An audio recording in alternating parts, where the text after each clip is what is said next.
on TV? Yes, Lenny. Oh, man. You're on television. Oh, no. Lenny's got to do 50 push-ups before No.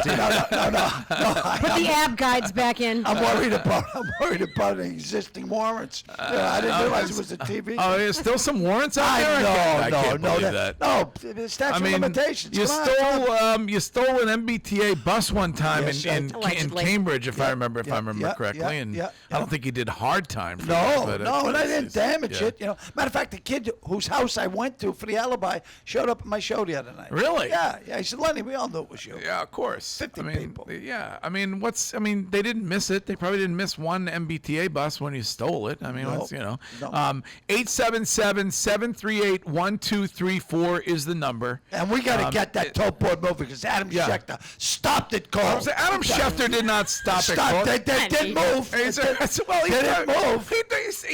He's got the information. Let's talk about. We're talking about the Jimmy from Telethon. Well, listen. You know who may care about the fact that you once stole an MBTA bus? Who's that? That is the governor of the Commonwealth of Massachusetts. Oh, love him. Who joins us right now, Governor Charlie Baker. Good morning, Governor. Good morning, guys. How are you? Good morning. Good morning, Governor. Hey, Lenny. Yes, sir.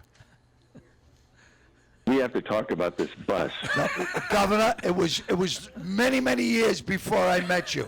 I got to tell you what, if I was... It's a long time ago, I know it's a long time ago and you didn't inhale. I get it. No, I inhaled, Governor, but I tell you what, that bus ran on time, and a lot of people were happy. Hey, do you guys know Barbara Lynch, the world-renowned chef? Yes. Do I ever? Yes. Oh my God, yes. Park, Yes. So I recently read her autobiography. Yeah. And guess what? What? She stole an MBTA bus. Wow. What? When she was a kid. Well, see, Governor, before you, people were stealing them left and right. Yeah. Yeah. That's like a sign. Must be a sign of greatness to come. Like if, Apparently. Well, I can't write a book till a few more people die, but it's gonna be a great one. It'll be a great book. It'll be a great book. Governor, thank you for joining us as you have done when it comes to this radio-telethon since you were elected. Every year. Every year. Yeah.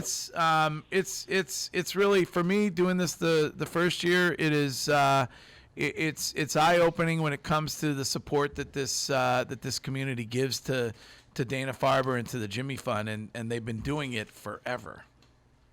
Well, the other thing that I think is really important about it, and I usually do it in studio. I just couldn't come in this morning. It's nothing to do with me, right, Governor?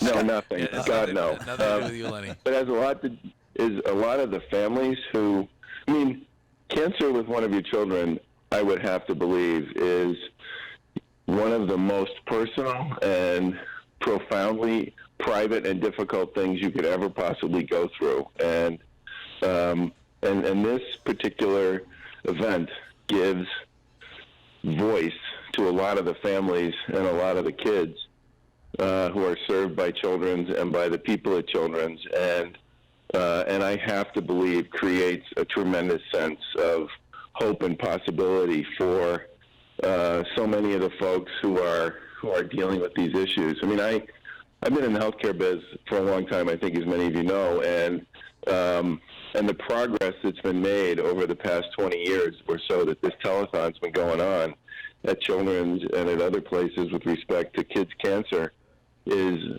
astonishing. And for many people for whom there weren't a lot of options, even a decade ago, there are tremendous things that can be done to save lives that have come on board over the course of the past 10 years or so. And events like this and the opportunity that they give families and kids a chance to talk about their experiences is incredibly important and powerful, especially since so much of this research is being done right here in Boston and the Commonwealth of Mass. So I'm a huge fan of what this thing is all about and what this particular telethon and radiothon represents. It's a beautiful thing. Well, the Red Sox relationship, Governor, with the Jimmy Fund is really unlike any other. All the way back. All the way back. And that says something, I think, about this city and about this state and about how giving people are here and the expectation that you're going to be a part of that. Absolutely, and that's it's funny that the first time I ever went to a Red Sox game, I was about 10. It was the '67 season. It was a doubleheader. Yeah. California Angels. We won the first game like 12-4, and we were down 8-1 in the second, and we eventually won it on it was either Carl Yastrzemski or Jerry Adair hit a home run to win the game 9-8, and the most amazing thing about that was even then, the Jimmy Fund stuff was all over Fenway Park, and that was a long time ago. Yeah. In 1967, I snuck into 44 games, Governor. I think Lenny believes Only that there's. 44. I think Lenny believes there's some kind of an amnesty thing going on when the governor's on, because he's now admitting to every single crime that no one even cares. There was nothing. Well, they cared then. They tried to stop me, but I was a big fan. Still am. Yeah. Sam Kennedy may come for those dollars later on in the show. You better leave before Sam Kennedy's on, Lenny. Governor, as long as you're on with us, we had an interesting discussion yesterday with the mayor, who had humble bragged that you were on the phone yesterday together before he came on the show. So I want to verify that. But we had a brief discussion about traffic in the city. I wanted to just kind of get your takeaway on the report that you got, and also discuss kind of this kind of surge pricing with regard to a specific lane, which we've spent a good amount of time on the show talking about. Can you give us a little bit on that? Yeah, sure. The report itself is available on the DOT website. It's 186 pages long, which I'm just warning people on, but it's broken down into sections, and part of the reason it's long is because it's got a ton of data and information on traffic patterns and congestion issues on virtually every major state-owned road in the Commonwealth. The only downside to the report, I think it's probably the best piece of work anybody's done on this issue, is it only deals with state roads because those are the only ones we have data on. And some of the issues associated with what we can do around traffic and congestion require state and local collaboration and cooperation, which we're working on. But I think the major findings there are that we need to do more things to what I would describe as aggressively manage traffic during rush hours in the morning and in the evening, and that means things like coordinating signaling technology, which is a general rule we haven't been that good at and need to be better. Working with our colleagues in local government to make sure we put in designated bus lanes on some of the busier routes where we can do it and make it work. And then on the issue of what you referred to as surge pricing, there are several ways you can go about creating a pricing model for congested routes. But the one that I thought was the fairest was this idea of a managed lane, which is you create an additional traffic lane in each direction that people can either choose to go in or not. If they choose to go in, you pay to go in that lane. But buses go in that lane as well. Van pools go in that lane. And they travel free, so that if people want to pursue the route that has this managed lane in it, but don't want to pay the toll, they can do it that way. But when we looked at all the different models, we rejected the idea of just raising tolls in our existing system because, frankly, it wouldn't make that much of a difference. And in many cases, the toll collection devices are in the wrong place. The second idea was you literally just build almost like a ring around Boston and just charge anybody who wants to come into the city. And when we looked at other places that had done that, it really didn't do much for congestion, which was the whole point of this was in the first place. It was just sort of a money grab. And that led us to this idea of managed lanes, which are currently being used in a bunch of different states and seem to be pretty effective at taking cars off of the main route, whatever it is, which opens up the route It makes it less congested, and people seem willing to pay. And you can come up with a lot of different models for how you structure how you pay. Yeah. But that to us is a far fairer way of doing this than some of the other ways people are talking about. It would be an additional lane that would be constructed. Has to be. Okay, it has to be. Under federal law, it has to be. You know, I'm one of your biggest fans, but there's no room. In Cambridge, they have a lane for bikes. They've cut the road in half for bikes. You can ride on the sidewalk. You don't need a lane. Yeah, but Governor, I can help you. I need your help.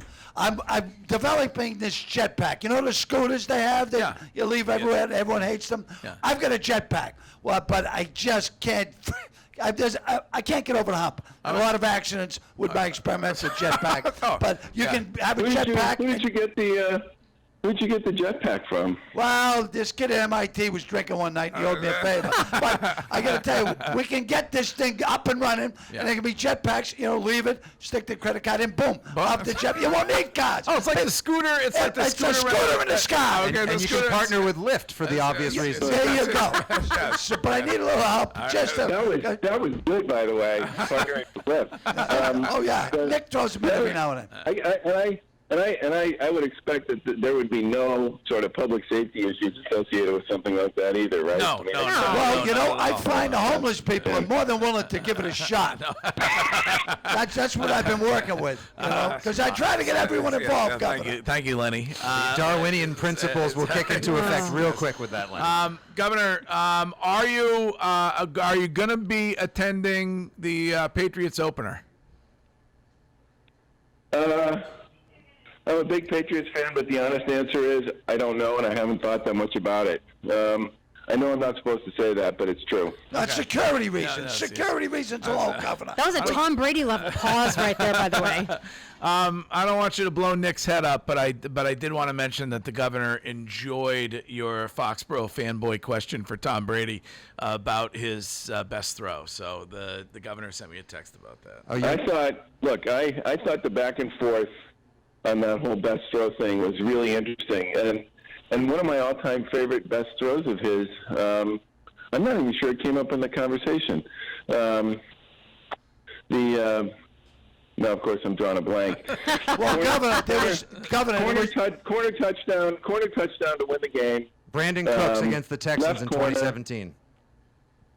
Yeah, right. Did that one even come up? well, No, Governor, that one actually okay. didn't come up, and that was to Cooks in 2017 to beat the Texans in Deshaun Watson's emergence game. Yeah, right. Great throw. Well, Great Governor, throw. I would like to bring up my throw in the Best Buddies Challenge at Harvard Stadium that you attended, and I thought that was a hell of a catch.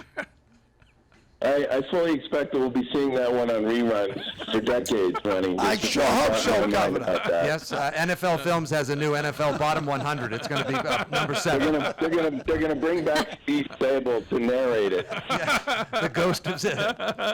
All right, well, Governor, thank you for checking in this morning, and thank And you made the tote boat. You made the tote boat move, Governor. You're not like that Schechter guy. You made it move. Schefter. His name is Schefter. I don't care. He didn't It's- talk it's- about the it's- Jimmy it's- Fund once.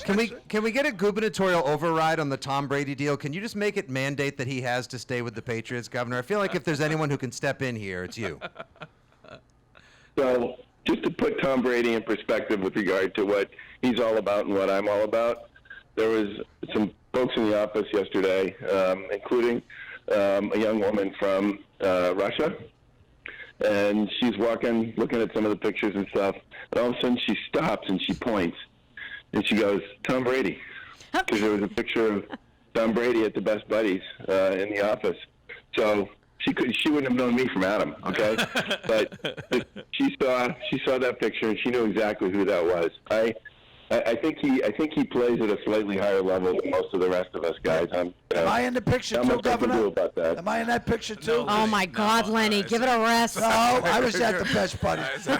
Well, she may know me from mail order brides. There's a lot of Russians. Maybe Yeah. she does. Yes. Oh, All right, Governor. Before Lenny gets you in any further trouble, I'm gonna let you go. But thank you very much for your support when it comes to this event, and Thanks for being a great governor.